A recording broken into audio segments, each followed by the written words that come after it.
Labas vakaras, mėlieji. Šiandien darome interviu ir noriu paklausti jūsų keletas labai paprastų klausimų. Pirmas iš jų, kaip jums sekėsi šią dieną? Kaip jums sekėsi pirmąją šią dieną? Gerai.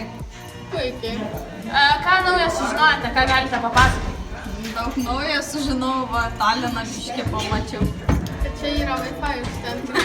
Ar jums patiko? Jau. Patiko. Ar turite priekaištų kokių nors? Ne. Tai viskas super duper liuksai? Taip. Taigi, kaip tau sekėsi šią dieną? Gerai. Ar tau patiko? Jo. Tai papasakok, ką naujo sužinojai? Nieko, buvau Estijai. O tau gražus Talinas? Jo. Ar tau patinka lyderystė? Jo. Gerai, šaunuolis, ačiū, galiu.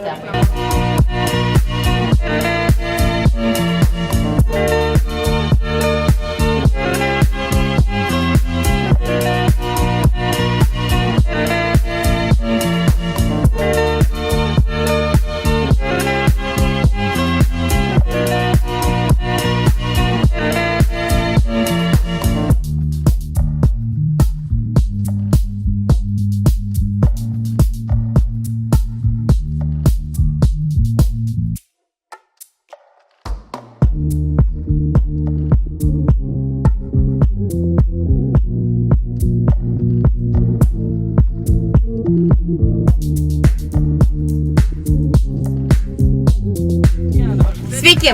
Šiandien yra gegužės 7 diena ir mes jau vyksame namo, todėl eime su manim aptarsime šios dienos įspūdžius. Tomai, papasakok savo šios dienos įspūdžius.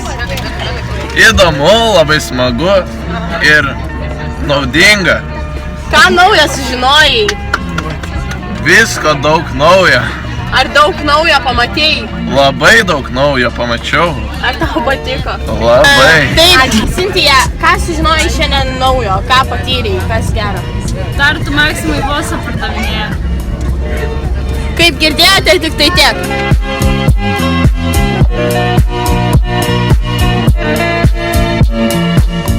Linkiu visiems nesusilaužyti balsą Estijoje, nes bus va taip kaip man ir dar koja man lūžo, tai nežinau kaip bus. Viskas baigiau gana čia jau.